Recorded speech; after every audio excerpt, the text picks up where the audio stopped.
अच्छा ठीक है, हम फिर कर लेते हैं स्टार्ट इसको। आज ये चैप्टर सेकंड है किसका, ये लक्ष्मीकांत के अकॉर्डिंग आपको पता ही है, हम लक्ष्मीकांत पूरा कवर कर रहे हैं, है ना। तो चैप्टर टू, है ना। तो चैप्टर टू क्या है, मेकिंग ऑफ कॉन्स्टिट्यूशन, कि किस तरीके से बेसिकली संविधान वगैरह आपका बना, है ना। मतलब किस तरीके से हमारा जो कॉन्स्टिट्यूशन है वो बेसिकली उसका फॉर्म हुआ, कौन कौन उसमें कैसे कैसे क्या क्या रोल वगैरह ये सब, है ना। तो बेसिकली उसको देखेंगे, थोड़ा सा फैक्चुअल पार्ट है बट जरूरी है। थोड़ा सा फैक्चुअल आप जानते होंगे बट कोई नहीं, कवर करने की पूरी कोशिश करते हैं क्या है क्या नहीं है, क्योंकि चैप्टर कोई सा छोड़ नहीं सकते, कोई भी बेकार चैप्टर नहीं है, अपने आप में सब बहुत अच्छे चैप्टर्स हैं। तो सबसे पहले देख लेते हैं कि क्या, मैं आपको टाइमलाइन के अकॉर्डिंग समझा देता हूँ, ये इसको लाइन टू लाइन करना सिंपल वही है, मैं आपको टाइमलाइन ही बता देता हूँ डायरेक्टली, क्या से क्या हुआ क्या नहीं हुआ, है ना। वो इजी भी पड़ेगा, बट ऐसा नहीं है कुछ चीज छोड़ूंगा, मतलब चैप्टर टू कवर होगा बेसिकली लक्ष्मीकांत से, बट मैं टाइमलाइन के अकॉर्डिंग बता दूंगा, क्योंकि एक आपके दिमाग में भी एक सीरीज बैठ जाएगी, फिर इसकी आपको पहले से भी पता होगा, है ना। तो अब थोड़ा सा और क्लैरिटी हो जाएगी। तो इफ अगर मैं बात करूं फर्स्ट, तो क्या था 1934 में एक कॉन्स्टिट्यूशनल असेंबली का एक आइडिया आया, जो कि किसके द्वारा फर्स्ट टाइम आया था, एम एन रॉय जी के द्वारा, है ना, जो कि एक कम्युनिस्ट मूवमेंट वगैरह से रिलेटेड थे, मतलब एक कम्युनिस्ट विचारधारा से समझ लो, या उस चीज से रिलेटेड थे। तो सबसे पहले इस चीज का विचार कब आता है, 1934 में। 1934 में कॉन्स्टिट्यूशनल असेंबली का एक आइडिया आता है, जो कि एम एन रॉय जी के द्वारा सोचा जाता है। तो ये थोड़ा सा फैक्चुअल है बट ध्यान रख लेना, मैं टाइमलाइन के अकॉर्डिंग डायरेक्टली कैरी फॉरवर्ड कर दूंगा इसको, है ना। तो एम एन रॉय जी के द्वारा ये आइडिया पेश करा जाता है बेसिकली, कि किसका, कॉन्स्टिट्यूशनल असेंबली, सी ए लिख देता हूँ, करंट अफेयर नहीं, कॉन्स्टिट्यूशनल असेंबली, है ना। अब सेकंड टाइमलाइन क्या है इसमें, 1935 में इंडियन नेशनल कांग्रेस पहली बार ऑफिशियली डिमांड करती है कॉन्स्टिट्यूशनल असेंबली की, कॉन्स्टिट्यूशन को फ्रेम करने के लिए, है ना। समझ रहे हैं कि आईएनसी, वही तो हम पढ़ते हैं, वो सॉरी ये 1935 है। 1935 में क्या होता है, कौन, इंडियन नेशनल कांग्रेस, क्योंकि वही एक मजबूत उस टाइम पे यही पार्टी थी ना, हम कांग्रेस के बारे में ही तो पढ़ते हैं बेसिकली, यहाँ से जब से कांग्रेस फॉर्म हुई है 1885 से, है ना। तो इंडियन नेशनल कांग्रेस ही हमारी आवाज वगैरह को रखती थी ब्रिटिशर के सामने, है ना। बेसिकली काफी अच्छे से, ऐसा नहीं है कि मुस्लिम लीग वगैरह ये सारे नहीं थे, बट इंडियन नेशनल कांग्रेस का आप जानते हैं, है ना। तो वो काफी अच्छे से रखती थी डिमांड वगैरह को। तो उसने ऑफिशियली डिमांड करी कॉन्स्टिट्यूशनल असेंबली की, किसके लिए, कॉन्स्टिट्यूशन फ्रेम करने के लिए बेसिकली, है ना। तो 1935 में ये होता है। अब थर्ड थर्ड टाइमलाइन क्या है, 1938 में नेहरू जी डिक्लेयर करते हैं कॉन्स्टिट्यूशन, मतलब डिक्लेयर क्या, ऐसा वो बोलते हैं बेसिकली, कि जो मतलब नेहरू जी ने 1938 में ये बोला कि कॉन्स्टिट्यूशन फ्रेम होना चाहिए, मतलब कॉन्स्टिट्यूशन मस्ट बी फ्रेम, लेकिन कोई बाहर, मतलब कोई बाहर का इंटरफेरेंस नहीं होना चाहिए उसके अंदर। और कॉन्स्टिट्यूशनल असेंबली में जो इलेक्टेड होने चाहिए वो अडल्ट फ्रेंचाइजीज के बेसिस पे होने चाहिए, मतलब इफ अगर कोई भी मेंबर आ रहा है तो वो अडल्ट फ्रेंचाइजी के बेसिस पे होना चाहिए। अब ये हम चीजें पढ़ चुके हैं पीछे, जितने भी चैप्टर वन में एक्ट की कब फ्रेंचाइजी दी गई थी, है ना। फ्रेंचाइजी इन द सेंस की कब voting right in the sense की, है ना, वोटिंग राइट वगैरह का हमने देखा था। अब उसको यहाँ पे डिटेल करने का कोई अभी मैं तुक नहीं समझता, हाँ। तो 1938 में बेसिकली क्या हुआ था, 1938 में नेहरू जी ने बेसिकली बोला कि कॉन्स्टिट्यूशन होना चाहिए, मस्ट बी देयर, है ना। और विदाउट इंटरफेरेंस किसके, आउटसाइड, जस्ट लाइक ब्रिटिशर्स या अदर कोई भी हो, है ना, उनके विदाउट इंटरफेरेंस होना चाहिए। और कॉन्स्टिट्यूशनल असेंबली बेस्ड होनी चाहिए किसके ऊपर, इलेक्टेड होनी चाहिए अडल्ट फ्रेंचाइजीज के ऊपर। ठीक है, चलो कोई दिक्कत नहीं है, ये बात हमने देख ली कि 1934 में क्या हुआ, 1935 में क्या हुआ, 1938 में क्या हुआ। अब 1940 में अगस्त ऑफर आता है, अगस्त ऑफर, मैं बेसिकली इसमें डिटेल में नहीं जाऊंगा क्योंकि वो एक पॉलिटी, मतलब हिस्ट्री का भी पार्ट हो जाता है आपके, तो इतना डिटेल में जानने अभी, मतलब पॉलिटी के अनुसार हम पढ़ें तो पॉलिटी के अनुसार ही चीजें देखें तो ज्यादा बेहतर है, वरना फिर आपको ज्यादा डिटेल में इन द सेंस वही मॉडर्न हिस्ट्री ही पढ़नी पड़ जाएगी अभी, है ना। तो बेसिकली मैं आपको बता देता हूँ कि इसमें क्या डिमांड रखी गई थी, क्या डिमांड नहीं, वो सारी चीजें ही डिस्कस करेंगे अभी फिलहाल में, है ना। तो अब क्या होता है कि किसमें 1940 में अगस्त ऑफर आता है, आपको पता है अगस्त ऑफर, है ना। तो अगस्त ऑफर आता है जिसके अंदर डिमांड रखी जाती है बेसिकली शॉर्ट, मतलब आपको मॉडर्न हिस्ट्री में काफी अच्छे से पढ़ने को मिलता है ये। एक अगस्त ऑफर आता है जिसमें की डिमांड रखी जाती है किसकी, मतलब मतलब डिमांड इन द सेंस कि इसमें डिमांड को एक्सेप्ट कर लिया गया था कॉन्स्टिट्यूशन की, मतलब जो डिमांड थी ना, demand for constitution is accepted under August offer, है ना। इसको ध्यान रख लेना, ये 1940 में आया था बेसिकली, है ना। अब चलो ठीक है, डिमांड तो एक्सेप्ट कर ली, किसके द्वारा, ब्रिटिश गवर्नमेंट के द्वारा। ये कॉन्स्टिट्यूशन फ्रेम करने की जो डिमांड किसके द्वारा, हमारे इंडियंस के द्वारा। और वो एक्सेप्ट किसके द्वारा करी गई थी, ब्रिटिश गवर्नमेंट के, क्योंकि तो वही कर रहे थे ना बेसिकली, परमिशन हमको किससे लेनी पड़ती थी, उनसे, है ना। तो बेसिकली अगस्त ऑफर में वो कॉन्स्टिट्यूशन के लिए जो डिमांड थी, जो कि हम देख रहे थे 1934 में, 1935 में, 1938 में जो डिमांड्स वगैरह थी, वो एक्सेप्ट कर ली गई अगस्त ऑफर में, सिंपल। ठीक है, अगस्त ऑफर में वो चीजें एक्सेप्ट कर ली गई, ऑफर, है ना। अब नेक्स्ट 1942, 1942 में आपके आता है एक, क्या, सर स्टैफोर्ड क्रिप्स, है ना, सर स्टैफोर्ड क्रिप्स। ये एक मेंबर थे किसके, कैबिनेट के, और उन्होंने एक तरीके से क्या आए थे बेसिकली यहाँ पे, ये सर स्टैफोर्ड जो थे वो एक मेंबर थे कैबिनेट के। अब इसमें क्या था कि इन्होंने ये बोला कि एक तरीके से आप अपना मतलब कॉन्स्टिट्यूशन वगैरह आप बना लीजिए, कोई दिक्कत नहीं है, मतलब एक तरीके से ड्राफ्ट प्रपोजल लेके आए थे। ये कैबिनेट के मेंबर थे कहाँ, ब्रिटिश में, बट वो एक ड्राफ्ट प्रपोजल लेके आए थे ब्रिटिश गवर्नमेंट, मतलब ब्रिटिश गवर्नमेंट की तरफ से मान लो, जैसे भी मान लो, है ना, क्योंकि आए थे वो उनकी तरफ से थे। अब ब्रिटिश गवर्नमेंट का वो फरमान इन द सेंस की ड्राफ्ट प्रपोजल लेके आए थे किसका, कॉन्स्टिट्यूशन बनाने के संदर्भ में, है ना।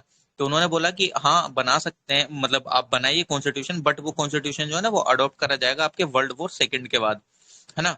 मतलब आप इंडिपेंडेंट अपना कॉन्स्टिट्यूशन बना लीजिए, बट वो एक्सेप्ट कर लिया जाएगा वर्ल्ड वॉर टू के बाद, लेकिन वो जो प्रपोजल था वो रिजेक्ट कर दिया गया था मुस्लिम लीग के द्वारा।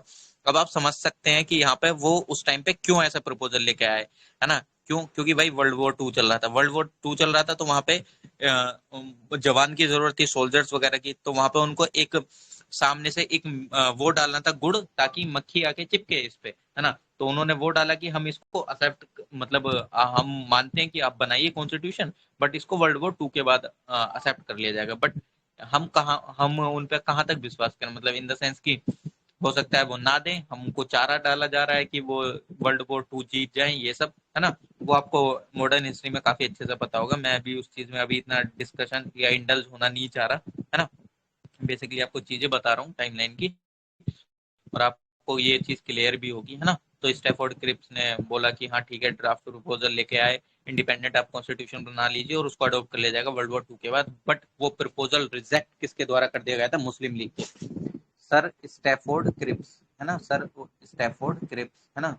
बट ये रिजेक्ट किसके द्वारा कर दिया गया था, एमएल, मुस्लिम लीग के द्वारा, है ना। तो 1942 तक का सिनेरियो ये था। अब इसके बाद क्या होता है, 1946 में कॉन्स्टिट्यूशनल असेंबली बनती है, नवंबर 1946 में, है ना। मतलब किसके अंडर में बनती है, कैबिनेट मिशन प्लान आता है, जो कैबिनेट मिशन प्लान आता है, कैबिनेट मिशन प्लान के अंदर 1946 में एक कॉन्स्टिट्यूशनल असेंबली बनती है।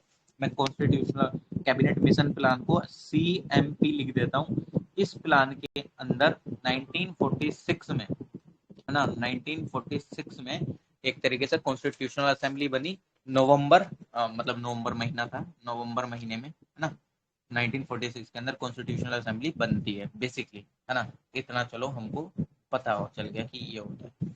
अब जो मैं आपको नेक्स्ट स्टेटमेंट बताऊंगा इसके बारे में कॉन्स्टिट्यूशनल असेंबली के, वो स्टेटमेंट यूपीएससी प्री 2013 के अंदर क्वेश्चन आ चुका है ना, यूपीएससी प्री 2013 के अंदर क्वेश्चन आ चुका है ना। और जो कॉन्स्टिट्यूशनल असेंबली थी वो पार्टली इलेक्टेड थी और पार्टली नॉमिनेटेड थी, मतलब कुछ सीटें बेसिकली इलेक्टेड होके आए थे कुछ मेंबर्स, है ना, बट कुछ मेंबर को नॉमिनेट करा गया था, है ना। पार्टली नॉमिनेटेड, पार्टली इलेक्टेड, किसके अंदर, कॉन्स्टिट्यूशनल असेंबली के अंदर, है ना। चलो इतना तो हमको ठीक है, मतलब पता चल गया कि ये इसके अंदर था। अब इसमें क्या आता है ना।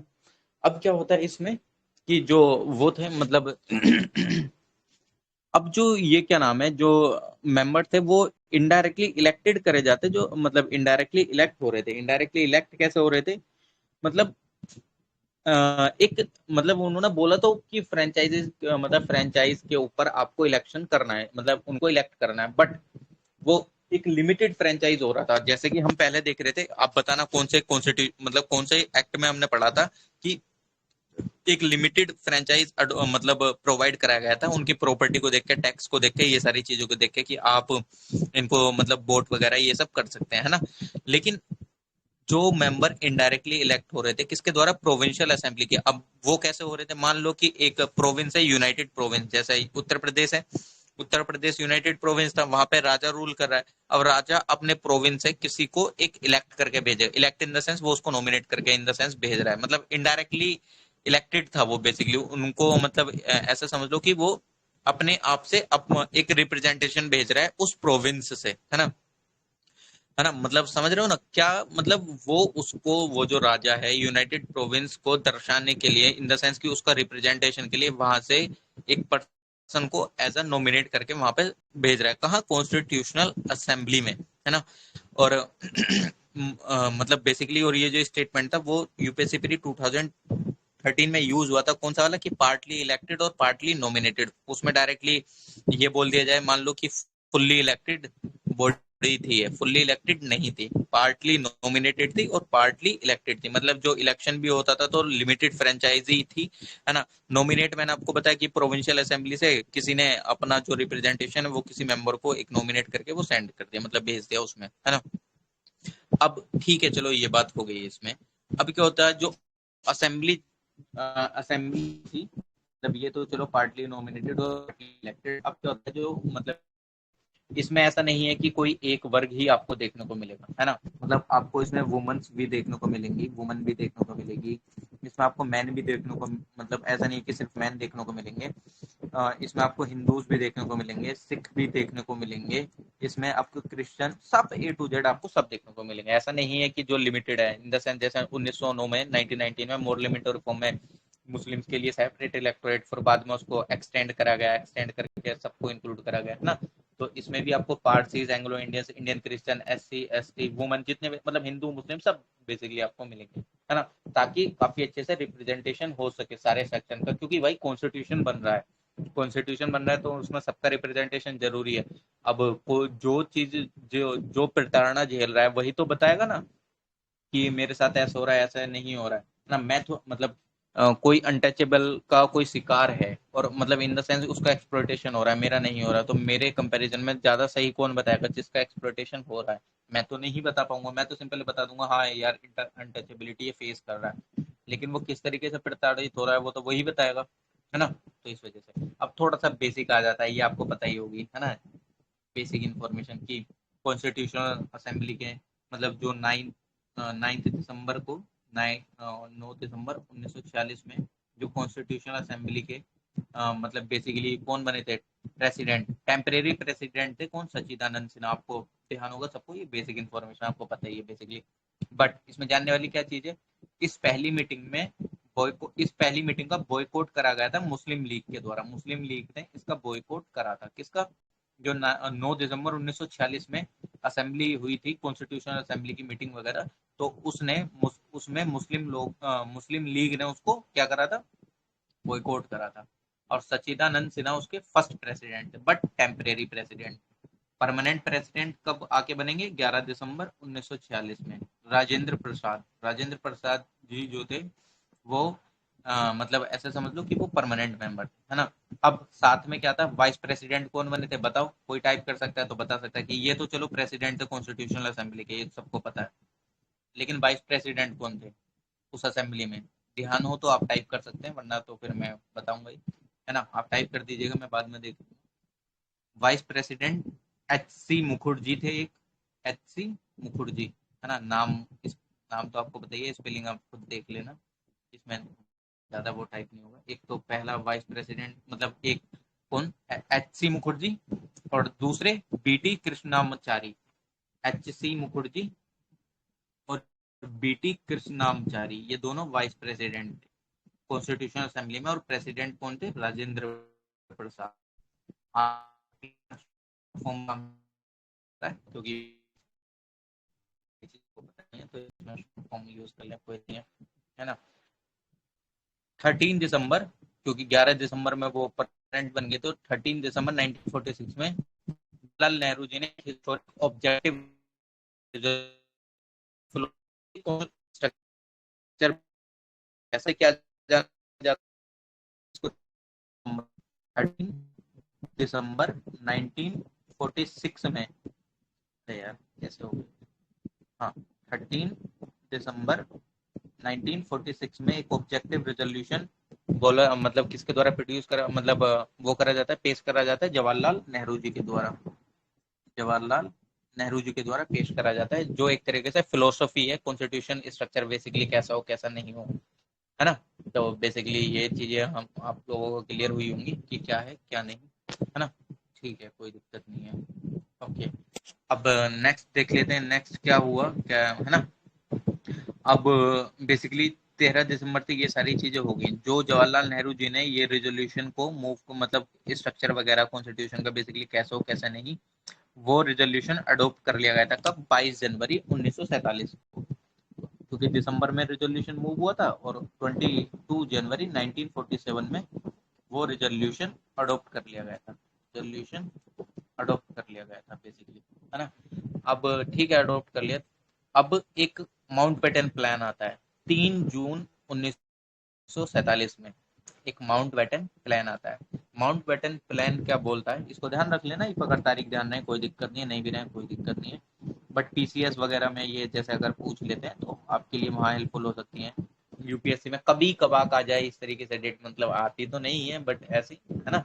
एलिमिनेशन में कभी कुछ हेल्पफुल हो जाए आपके दिमाग में, आपको लॉजिकली सोचने पे हेल्पफुल हो जाए, वो सारी चीजें रहती हैं बैक ऑफ द माइंड, क्योंकि बेसिकली आपको क्रोनोलॉजिकल ऑर्डर में लगाने को बोल रहे हैं, इफ अगर आपको डेट देना है किसी की तो क्रोनोलॉजिकल ऑर्डर आप काफी अच्छे से लगा देंगे, भले से वो क्वेश्चन में नहीं पूछा है, आपके दिमाग में एलिमिनेशन चलेगा, काफी अच्छे से कर पाएंगे। तो इसलिए कोई भी फैक्चुअल इन्फॉर्मेशन भी बेकार नहीं है, भले से आती हो कि नहीं आती हो, कहीं ना कहीं इनडायरेक्टली वो आपके दिमाग में टकराएगी और आपको हेल्प करेगी। मे बी ऐसा कोई क्वेश्चन सामने टकरा जाए या टेस्ट सीरीज सोल्व करते हो कभी भी, है ना, ये चीज बेसिकली पता होनी चाहिए, है ना।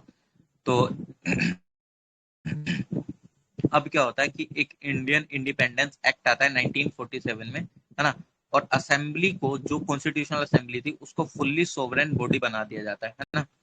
असेंबली को फुल्ली सोवरेन बॉडी बना दिया जाता है, और असेंबली एक लेजिस्लेटिव बॉडी भी अपने आप में बन गई थी, क्योंकि यार अब आप खुद सोचो ना, राजेंद्र प्रसाद जी प्रेसिडेंट बन गए हैं, वाइस प्रेसिडेंट है, उसमें रेजोल्यूशन वो हो रहा है वहां पे, है ना,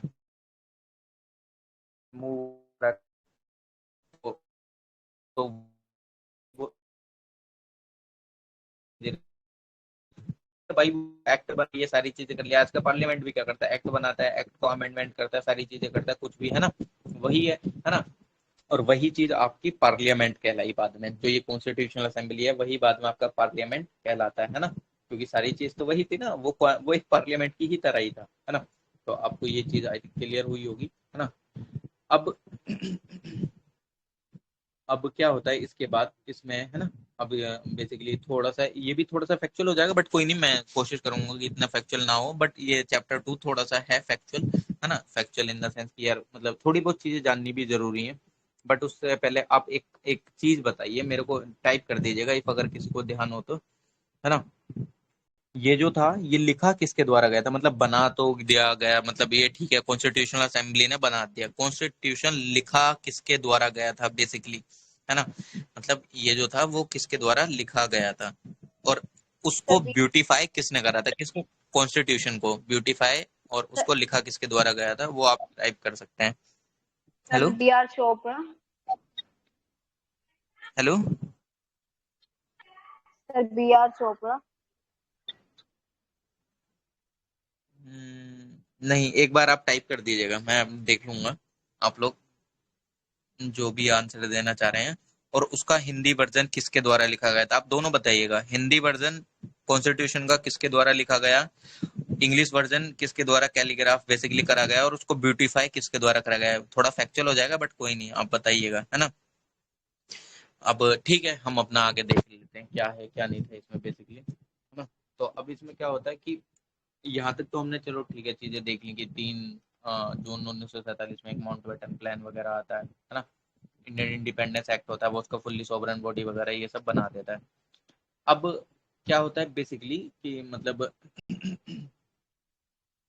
मतलब अब ऐसे समझो आप इसको कि कॉन्स्टिट्यूशनल बॉडी, मतलब ऐसे मतलब जब भी क्या constitutional assembly as a constituent body की तरह मिलती थी, तो वो चेयर करी जाती थी डॉक्टर राजेंद्र प्रसाद जी के द्वारा। लेकिन जब भी वो body as a legislative body मिलती थी, वो चेयर करी जाती थी जीवी मावलंकर के द्वारा। मतलब जब भी, ऐसा समझना, दोबारा रिपीट कर रहा हूँ, जब भी assembly as a constituent body मिलती थी, उसको चेयर करा जाता था डॉक्टर राजेंद्र प्रसाद जी के द्वारा। इसको ध्यान रखना, जब कभी भी assembly as a constituent body meeting होती थी, उसको चेयर करा जाता था राजेंद्र प्रसाद जी के द्वारा। लेकिन जब भी वो body as a legislative body मिलती थी, एक कॉन्स्टिट्यूएंट बॉडी और एक लेजिस्लेटिव बॉडी, ये राजेंद्र प्रसाद जी के द्वारा करी जाती थी, है ना, चेयर। और ये जीवी मावलंकर जी के द्वारा, है ना, जीवी मावलंकर जी के द्वारा ये जो बॉडी थी, इसको ध्यान रख लेना, है ना। ये बेसिकली आप काफी अच्छे से ध्यान रख सकते हैं। अब क्या होता है इसकी इसी बीच जिस टाइम पे कॉन्स्टिट्यूशन बनना था, कुछ हमारे मतलब काफी अच्छे से मतलब चीजें अडॉप्ट भी हुई, है ना, कुछ चीजें हमारी काफी अच्छे से अडॉप्ट हुई। फैक्चुअल है बट जाननी जरूरी है ना। मैं वही बोल रहा हूँ कि भाई क्रोनोलॉजिकल ऑर्डर में लगाने को आ जाए, कुछ भी आ जाए तो वो आपको लगाना ही पड़ेगा, है ना। बैक ऑफ द माइंड वो आपकी चीजें चलती रहेंगी, है ना। तो अब क्या होगा कि जो क्या होता है इंडिया ने, मैं टाइमलाइन बता रहा हूँ, मैंने स्टार्टिंग से बोला ना टाइमलाइन हम डिस्कस करते हैं, टाइमलाइन। तो मई 1949, मैं टाइमलाइन लिख देता हूँ, मैं सिंपल आपको बताऊंगा मई 1949 में क्या होता है। मई 1949 में India member as a commonwealth nation अपनी मेंबरशिप को रेटिफाइड करता है। अभी आपको ये डिफरेंस पता होगा, रेटिफिकेशन क्या होता है। रेटिफिकेशन वो होता है इफ अगर आपने कोई भी ट्रीटी साइन कर लिया, उसके बाद वो ट्रीटी आपके पार्लियामेंट में डिस्कस होगी, डिस्कशन के बाद आपके जो मेंबर्स हैं वो उस पर एग्री करेंगे, तो वो आपकी जो ट्रीटी है वो रेक्टिफाई मानी जाएगी। आपने सुना होगा क्योटो प्रोटोकॉल रेटिफाई हो गया है, साइन कर रखा है इंडिया ने, बट वो रेटिफाई नहीं करा है ना। अगर किसी को साइन कर रखा है और वो रेटिफाई नहीं है, तो यानी कि वो पार्लियामेंट में डिस्कशन वगैरह नहीं हुआ है, कोई मेंबर वगैरह उस पर एग्री नहीं है। इफ अगर वो रेटिफाई हो गया है कोई भी ट्रीटी वगैरह, इंटरनेशनल ट्रीटी, तो वो रेटिफाई हो गई है, इसका मतलब ये है कि वो डिस्कशन काफी अच्छे से हुआ है, मेंबर्स ने भी उस पर अपनी मंजूरी दी है ना। तो मई 1949 में कॉमनवेल्थ नेशन में इंडिया ने अपनी मेंबरशिप को रेटिफाई करा, है ना। 22 जुलाई 1947 में, बेसिकली फैक्चुअल इंफॉर्मेशन है सेकंड चैप्टर में, making of the constitution, but मैं उसको इतना फैक्चुअल भी बनाने की नहीं कोशिश कर रहा हूँ, सारी चीजें एक टाइमलाइन में ही प्रस्तुत कर रहा हूँ, मतलब इन द सेंस जितना मेरे से हो पा रहा है ना, जितने इजी वे में, है ना। सारी चीजें हैं, सारी चीजें इसी में आपने देखी भी होंगी। अब क्या होता है, 22 जुलाई 1947 में नेशनल फ्लैग को अडॉप्ट करा जाता है, एनएफ में लिख देता हूँ, नेशनल फ्लैग को अडॉप्ट करा जाता है। 24 जनवरी 1950 में क्या करा जाता है, 24 जनवरी 1950 में आपका जो क्या होता है, नेशनल एंथम को अडॉप्ट करा जाता है। इसको ध्यान रख सकते हैं, ध्यान रखना चाहें, बट कोई दिक्कत नहीं है अगर नहीं भी रहता तो। और आई होप कि आपको ये ऑलरेडी चीजें ध्यान होंगी, बस रिवाइज ही कर रहे हो आप इस चीज को, है ना। नेशनल सॉन्ग भी 24 जनवरी 1950 में ही अडॉप्ट करा जाता है आपको, मतलब नेशनल एंथम और नेशनल सॉन्ग आपके एक ही दिन अडॉप्ट होते हैं, नेशनल एंथम और सॉन्ग, है ना, बेसिकली। ठीक है, चलो कोई दिक्कत नहीं है। और राजेंद्र प्रसाद आपके फर्स्ट प्रेसिडेंट बनते हैं इंडिया के 24 जनवरी 1950 में ही। अब एक चीज इसमें है, अच्छा, अगर कोई टाइप करना चाहे तो टाइप कर सकता है कि हम एक चीज देखते हैं कि 26 जनवरी 1949 को हमारा कॉन्स्टिट्यूशन बन के तैयार हुआ, कितने महीने में, 2 साल 11 महीने 18 दिन में। ये बेसिकली सबको पता होता है, रटी हुई चीज होती है, 2 साल 11 महीने 18 दिन में। 26 नवंबर 26 नवंबर 1949 को इसको अडॉप्ट करा जाता है, पर पूरी तरीके से अडॉप्ट नहीं करा जाता है। पूरी तरीके से अडॉप्ट कब करा जाता है, 26 जनवरी 1950 में, है ना। 26 जनवरी 1950 में अब जब अडॉप्ट करा गया था, तो उस टाइम पे कुछ आर्टिकल्स अडॉप्ट कर लिए गए थे। पूरी तरीके से 26 जनवरी 1950 में अडोप्शन हुआ था इसका, बट 26 जनवरी 1949 में कुछ आर्टिकल्स को अडॉप्ट करा गया था।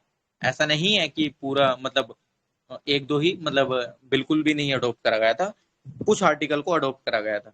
मैं आपको बता दूं कौन से आर्टिकल, आर्टिकल 5, आर्टिकल 6, है ना, 5, 6, 7, और ये सारे हम पढ़ेंगे कि ये कौन कौन से आर्टिकल हैं। 8, 9, 9, आर्टिकल 60, है ना, आर्टिकल 324, आर्टिकल 366, आर्टिकल 367, है ना, और आर्टिकल 379, यार यहाँ तो जगह भी नहीं बची, बट कोई नहीं, article 379, article 380, article 388, article 391, article 392, ये आर्टिकल्स अडॉप्ट करे गए थे बेसिकली कब, 26 जनवरी 1949 में।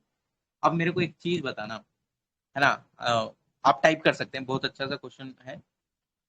इंडियन इंडिपेंडेंस एक्ट चल रहा था हमारा, मैं इसका रीजन भी बता चुका था जब फर्स्ट चैप्टर हम पढ़ रहे थे, कि इंडियन इंडिपेंडेंस एक्ट हमारा चल रहा था कब तक, जब तक हमारा कॉन्स्टिट्यूशन नहीं बना, कब तक, 26 जनवरी 1950 तक। जैसे ही हमारा कॉन्स्टिट्यूशन बन गया उस दिन इंडियन इंडिपेंडेंस एक्ट को खारिज कर दिया गया, है ना, खारिज कर दिया गया। लेकिन मेरे को ये बताइएगा कि वो कौन सा आर्टिकल था जिसको यूज करके इंडियन इंडिपेंडेंस एक्ट को नल एंड वॉइड करार दे दिया गया था, कि अब ये वाला एक्ट हमारे ऊपर काम करना बंद करता है, अब हम हमारा जो देश है वो हमारे कॉन्स्टिट्यूशन के अनुसार चलेगा।